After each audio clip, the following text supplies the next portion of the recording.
নাফরমানের জান কবজ করতে আসবে, তুই প্রথম এই কলিজাটার ভেতর থেকে যে রুহ আছে, এই কলজার ভিতরে কালবের ভিতরে যে রুহ, এই রুহটা ধরে টান মারবে যখন, একটা টানে কলিজাটা ছিঁড়া, রুহুটা ছিঁড়া এই কণ্ঠনালী পর্যন্ত চলে আসবে। কাল্লা ইযা বালাগাতিত তারাকি, কাল্লা ইযা বালাগাতিত তারাকিয়া।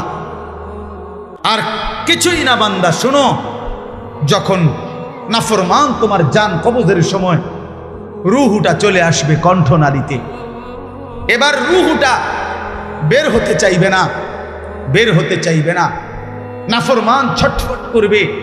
আর ফেরেশতা আজরাইল, ফেরেশতা ছিঁড়া বিরা কোনো জিনিসকে, কোনো ধারালো লোহা, শিক, এটা যদি আগুনের মধ্যে, আপনার আগুনে পুরানো জিনিসের মধ্যে টান দেয়, তাহলে যেরকম ছিঁড়া ভিড়া আসে, আল্লাহর কসম, আল্লাহ রাসূল বলছে, আজরাইল যখন রুহু ধরে আবার টান মারবে, তো সমস্ত শরীর ছিন্ন ভিন্ন করে এই রুহু বের করে আনবে। ওয়াকিলা মান রাক, আল্লাহ বলে আশপাশের মানুষগুলো তখন বলবে, ওই লোকের ছটফটানি দেখা, হায়, তাকে বাঁচাবার জন্য কোনো ওজা ডাকো, বৈদ্য ডাকো, ডাক্তার ডাকো, কবিরাজ ডাকো, কে আছো তাকে চিকিৎসা করবে, ডাকো না, আনো না, কত ভীষণ ছটফট করছে। আল্লাহ বলেন ওয়াজান্না আন্নাহুল ফিরাক, কিন্তু ওই নাফরমান বুঝে ফেলবে আজ আর তাকে কেউ ফিরাইতে পারবে না, তাকে দুনিয়া থেকে বিচ্ছিন্ন হতেই হবে, তাকে চলে যেতেই হবে। বন্ধু আমার, বাপ আমার, একটা জরুরি কথা আপনারা বয়স্ক লোকেদেরকে বলি। রাসূলুল্লাহ সাল্লাল্লাহু আলাইহি সাল্লাম বলেছেন, আমার এই কথাটা খেয়াল করেন, নবীজি বলছেন, ইন্নাল্লাহা ইয়াকবালু তাওবাতাল আবদ মা লাম ইউগাররির। বান্দা যখন আজরাইলকে দেখে, তখন তার রুহে, তার শরীরের মধ্যে আরে গড়গড়া শুরু হয়, মৃত্যুর গড়গড়া শুরু হয়। আল্লাহ রাসূল বলছেন, তখন আর আল্লাহ তাআলা কারো কোনো তওবা কবুল করে, তওবা কবুল করে। ওয়ালাইসাতিত তাওবাতু লিল্লাযিনা ইয়ামালুনাস সাইয়্যাত হাত্তা ইযা জাআ আহাদাহুমুল মাউত ক্বালা ইন্নী তুবতুল আন। আল্লাহ বলেন, যে মৃত্যু পর্যন্ত নাফরমানি করে গেছে, যখন মৃত্যুর মুখে আজরাইল আসছে, এখন বলতেছে, আল্লাহ আমি তওবা করলাম। আল্লাহ বলেন, ওয়ালাইসাতিত তাওবা, এমন তওবা আমি আল্লাহ গ্রহণ করব। আমরা অনেক সময় 90 বছরের বুড়া, 70 বছরের বুড়া মিয়া একদম লম্বা হইয়া সোজা হইয়া গেছে, এবার একদম টাইনতে আছে লম্বা কইরা, এই সময়ে গিয়া 200 টাকা হাদিয়া দিয়া হুজুরে আনছে, হুজুর তোবাটা ফরাইয়া দেন, আব্বারে ব্যস্তটা বুঝ করে দেন, ধরেন এই কি তওবা করাবে হুজুর? এখন ওনার কোনো এহসাস, অনুভূতি আছে? কথা বলেন না কেন? উনি জানে কিছু কি বলতেছে, কি তওবা করাইলেন? কিসের তওবা? কিসের তওবা এটা? কিসের তওবা? গুনাহ করলেন আপনি, আপনার ফরামু বুঝি আমি? হ্যাঁ, আপনার গুনাহ আপনি না জানেন। এই জন্য আল্লাহ কোরআনে বলছেন, ওয়াল্লাযীনা ইযা ফাআলু ফাহিশাতান আও যালামু আনফুসাহুম যাকারুল্লাহ।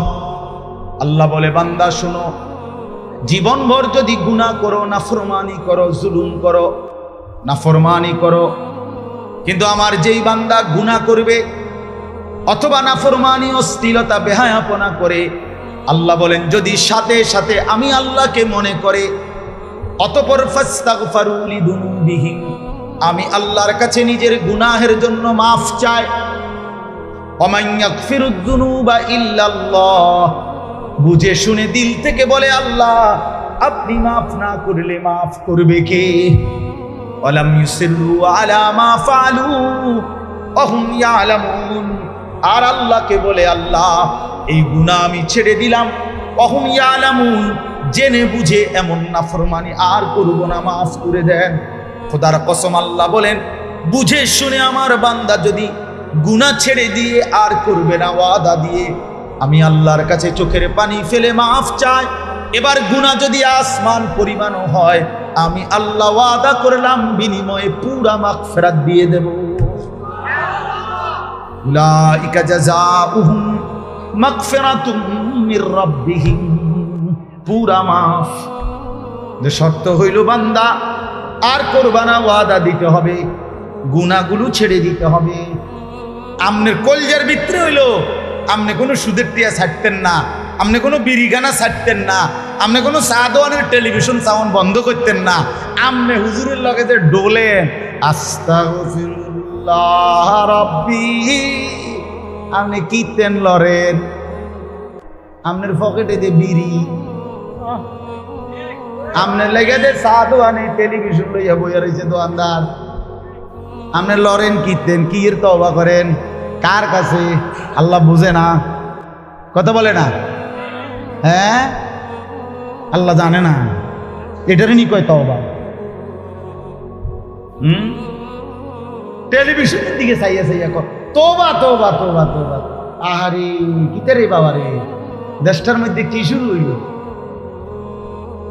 আপনি যেটি চাইতে আছেন এটি শুরু হয়েছে। আস্তাগফিরুল্লাহ, আস্তাগফিরুল্লাহ। এজন্য বাবা জওয়ান হন, বৃদ্ধ হন, গুনাহ ছাড়তে হবে এখন। কখন বলেন? ওই বাবা বলেন না কখন? এখন এখন এখন, আজ। গুনাহ করলেন যখন, ছাড়বেন তখন। দিল দিমাগ আকল হুঁশ আছে যখন, এটা মনে রেখে। আল্লাহ তাআলা বলেন ওয়াযান্না আন্নাহুল ফিরাক, আশপাশের লোকজন তো ডাক্তার কবিরাজ লইয়া ডাকাডাকি করছে, কিন্তু সে বুঝে ফেলছে তাকে দুনিয়া থেকে আলাদা হবে, আর থাকতে পারবে না। ওয়ালতাফাতিস সাকু বিসাক, আল্লাহ তাআলা বলেন ভয়ে আর আতঙ্কে নাফরমান পাপী জান কবজের সময় তার দুইটা পাও মিলাইবার মতো ক্ষমতাও আর তার থাকবে না। পায়ের দুইটা গোসা গোড়ালি এইটা পর্যন্ত কুদুর লাগানো অথবা সরানো এই ক্ষমতাটাও থাকবে না। এতটা ভয়ে আতঙ্কে পাও নিয়ে পড়ে থাকবে যে পায়ের গোসা গোড়ালিটা পর্যন্ত নাড়াইতে পারবে। ইলা রব্বিকা ইয়াউমাইদিনিল মাসাক, আর এই অবস্থাতেই তাকে আল্লাহ তাআলার কাছে পৌঁছতে হবে। কার কাছে বলেন না? এবার দেখেন এই কথাটা ছেলেরা তোমরা শোনো, শুনো, চাচারাও শুনেন, নওজোয়ান তোমরাও শোনো।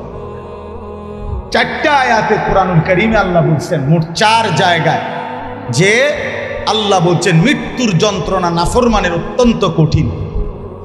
এই জান কবজের সময় একেবারে সব সিরালাবে।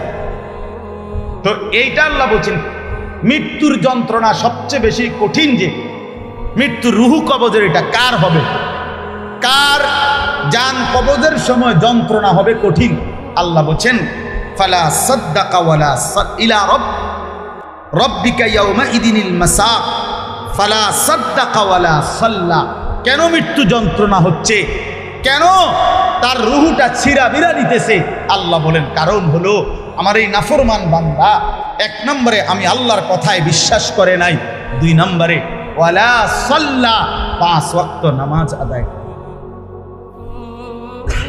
এই জন্য আমি আল্লাহর কসম দিয়ে হাত জোর করে বলি, ভাইয়া আমার, বন্ধু আমার, ছেলেরা আমার, তোমরা যারা নামাজ পড়ো না, আল্লাহর কসম কবর হাসর আখিরাত মিজান তো কষ্ট হবেই, মৃত্যুর মুখে তোমাদের রুহু কবজের সময়ও ভীষণ কষ্ট হবে।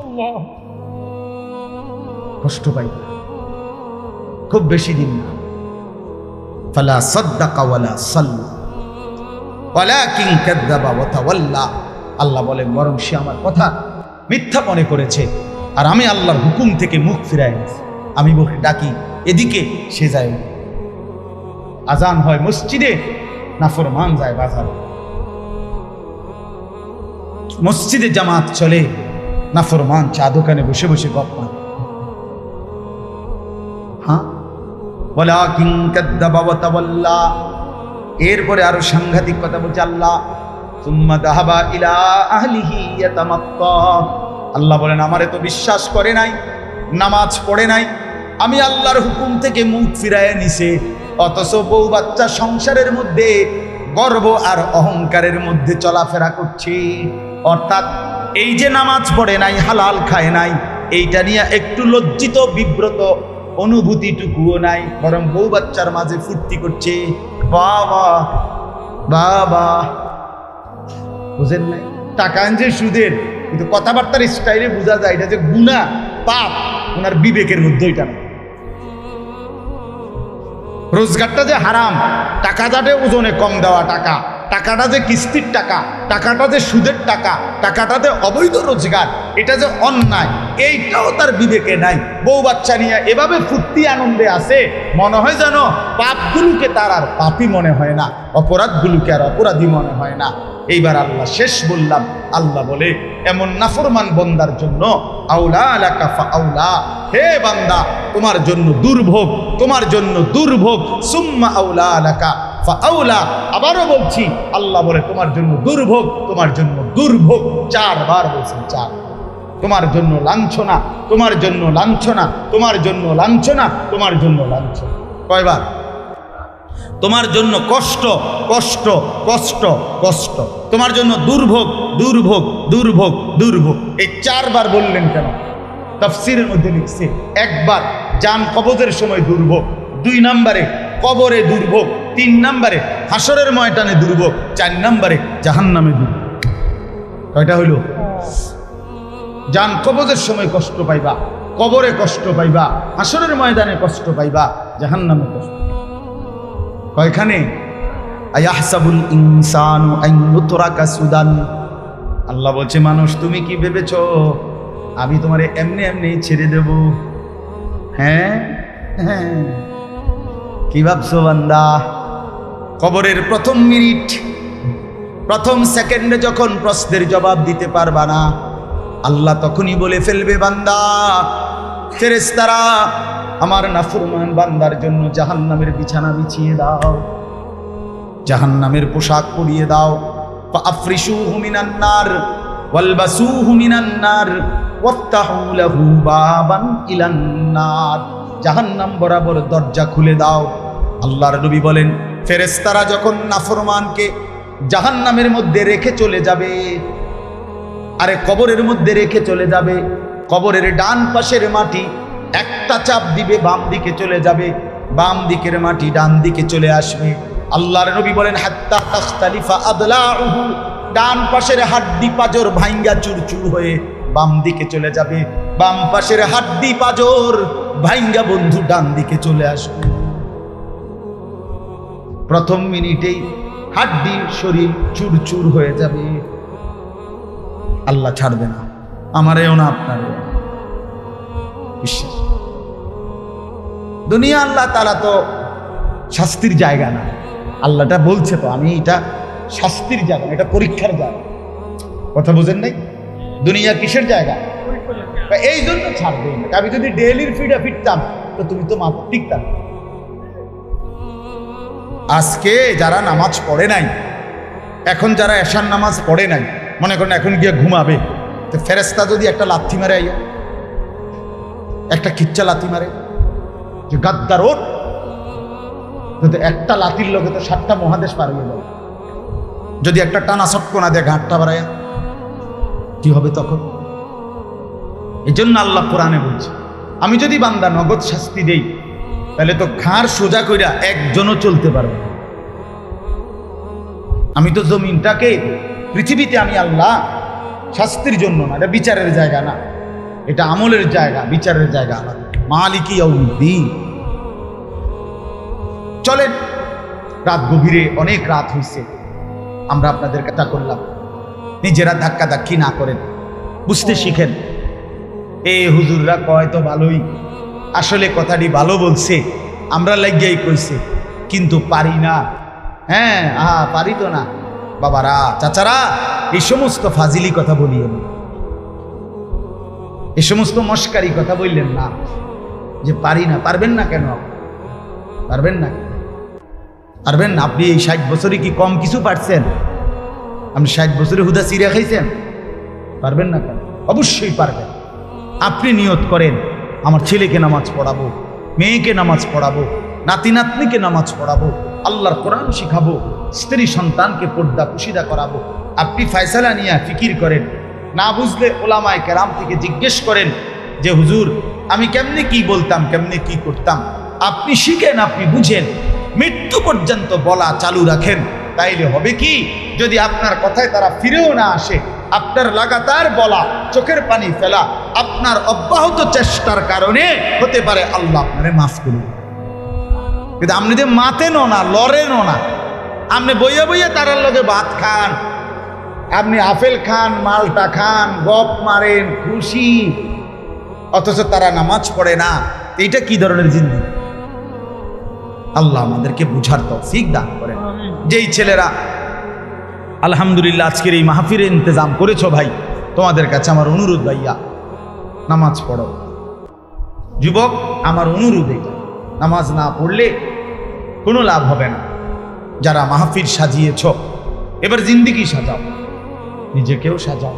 এত সুন্দর মাহফিল যাদের হাতে হয়েছে, তুমি কেন নষ্ট হইবা? তুমি বরবাদ হইবা কেন? তুমি মানুষকে ডাকলা আল্লাহর দিকে, নিজে দিলা না সেজদা, তো কি লাভ হলো? কি লাভ হলো? এটা কেমন ইনসাফ হলো ভাই? এজন্য দয়া করে বাপ, প্রত্যেকটা যুবক ইনশাআল্লাহ আল্লাহর জন্য, দ্বীনের জন্য নিজেকে সুন্দর করে ইবাদত আমল না করলে হবে না। আগামী দিনে ইসলামের জন্য আরো কোরবানি লাগবে। অবশ্যই দেখেন, সারা পৃথিবীতে ইসলাম আর কুফরের যুদ্ধই সূত্র। ইসরায়েল এবং ফিলিস্তিনের যুদ্ধ তেল নিয়া, কথা বলেন না কেন? তেল নিয়া, টাকা নিয়া, দিন নিয়া। ইসরায়েলের সাথে লেবাননের যুদ্ধ তো ঈমান আর কুফরের যুদ্ধ। কথা বলেন, সারা পৃথিবীর এই গোলযোগ বাড়তেছে। ঈমান আর কুফরের যুদ্ধ, ইসলাম আর বেঈমানের যুদ্ধ। অতএব এই যুদ্ধে যদি তুমি টিকতে হয়, তো অবশ্যই তোমাকে সেজদাওয়ালা হইতে। যে কপালে সেজদা নাই, তুই পারতা না। আমি সব সময় বলি ভাই, দুইটা স্লোগান মারন আর আল্লাহর জন্য জীবন দেওয়া এক কথা না। এই জন্য নামাজ পড়ো। মোবাইলের নেশা ছাড়ো ভাইয়া, মোবাইলের নেশা কমাও। ব্যক্তিগত প্রয়োজনের মধ্যেই রাখো। একটু চেষ্টা করলে, হিম্মত করলে, যে মানুষ আজীবন লবণ দিয়ে ভাত খাইতো, ডাক্তার নিষেধ করার পরে 20 দিন চেষ্টা করে, সে এখন লবণ ছাড়াও ভাত খাইতে পারে। যে মানুষ আজীবন চিনি দিয়ে চা খাইতো, ডাক্তার নিষেধ করার পরে এখন 20 দিন চেষ্টা করার পরে এখন সে চিনি ছাড়াও চা খাইতে পারে। যে মানুষ সব সময় মিষ্টি খাইতে পছন্দ করত, এখন ডাক্তার ডায়াবেটিস বলার কারণে মিষ্টি খাওয়া ছেড়ে দিতে বলাতে সে এখন পরবর্তী 10 বছর 15 বছর মিষ্টি ছাড়াও জিন্দেগি চালাইতে পারে। যে মানুষ বহুদিন বিড়ি সিগারেট খাইতো, কোনো আলেমে দ্বীনের কথা শুই না, হয়তো ছেড়ে দিছে, কিছুদিন কষ্ট হয়েছে, 20 দিন 50 দিন 1 মাস, কিন্তু এরপরে ঠিকই তার কাছে এটা সহজ হয়ে গেছে। তো ঠিক তেমনি ভাবে ইনশাআল্লাহ হিম্মত করিলে তুমিও গুনাহ থেকে বাইচা পাক্কা নামাজি হওয়ার জন্য হিম্মত করো, তো তুমিও পারবা। দুনিয়ার এই শরীর বাঁচাইবার জন্য যদি কত কিছু ডাক্তারের কথা মতো বিরত থাকা যায়, তো আখেরাতে জাহান্নামের আযাব থেকে বাঁচার জন্য, কবরের আযাব থেকে বাঁচার জন্য, মৃত্যুর যন্ত্রণা থেকে বাঁচার জন্য গুনাহ তো ছেড়ে দাও। আল্লাহ আমাদেরকে তৌফিক দেন, কবুল করেন। আল্লাহ তাআলা আজকের এই সুন্দর মাহফিলের মধ্যে বরকত দান করেন। অনেক ওলামায়ে কেরাম আসছেন, আল্লাহ আপনাদেরকে হায়াতে তাইয়্যিবা আফিয়া দান করেন। চাচারা, বাবারা, মুরব্বীরা, বয়স্করা, আল্লাহ তাআলা আপনাদেরকেও আরো বেশি নেক আমলের তৌফিক দেন। আমার অনেক চাচা এখানে, চাচারা আমার হাত জোর করে অনুরোধ, আমি আপনাদের কাছে অনুরোধ করছি, আপনারা বিড়ি সিগারেট খাইয়েন না। আমার এটা অনুরোধ। রাসূলুল্লাহ সাল্লাল্লাহু আলাইহি ওয়াসাল্লাম বলছেন, এটা হাদিস, তাহহিরু আফওয়াহাকুম, তোমরা তোমাদের মুখ পবিত্র রাখো। বিশ্বাস করো, নবী সাল্লাল্লাহু আলাইহি ওয়াসাল্লাম জীবনে কোনোদিন কাঁচা পেঁয়াজ রসুনের গন্ধটাও পছন্দ করতেন না, কষ্ট হইতো নবী। আপনি এই দুর্গন্ধওয়ালা মুখ নিয়ে কেমনে সুপারিশের জন্য দাঁড়াইবেন? হাউজে কাউসারের পানির জন্য কেমনে দাঁড়াইবেন? নবী যদি জিজ্ঞেস করে, উম্মত মৃত্যুর দিন পর্যন্ত, শেষ পর্যন্ত বিড়ি সিগারেট আগুনের মধ্যেই ছিলাম, তখন বলেন? এই জন্য অনুরোধ করলাম, বিড়ি সিগারেটের বদভ্যাস ছেড়ে দেন, চা দোকানের আড্ডা ছেড়ে দেন, টেলিভিশনে নাচ গান দেখা ছেড়ে দেন, যুবক ভাই, তোমরা নামাজ পড়ো, চরিত্রবান থাকো। পর্দার আড়ালের মা বোন যারা, তাদেরকে বলছি, আপনারা আপনাদের পর্দা, সতীত্ব, ইজ্জতের হেফাজত করে। যে নারীর পর্দা নাই, যে নারীর সতীত্বের কদর নাই, যে নারীর মধ্যে হায়া লজ্জা নাই, পর্দার গুরুত্ব নাই, বিশ্বাস করেন ওইটা কোনো বেটিও না, বেটির জাতও না। এটা ফেলাস্টিক, আসলে এটা ফেলাস্টিক। হ্যাঁ, নারী বলে থাকে যার সত্তার ভিতরে নিজেকে আড়ালে রাখা, নিজেকে লুকিয়ে রাখা, পর্দায় রাখা, এইটা যার মধ্যে সৃষ্টিগতভাবে আছে সর্বদা, তারই নারী বলে। নারী বেহায়া, বেপর্দা, এটা কোনো বেডিয়ে না, বেডিয়ে না। এটা নারী কেমনে বেপর্দা হয়? নারী তো নারী।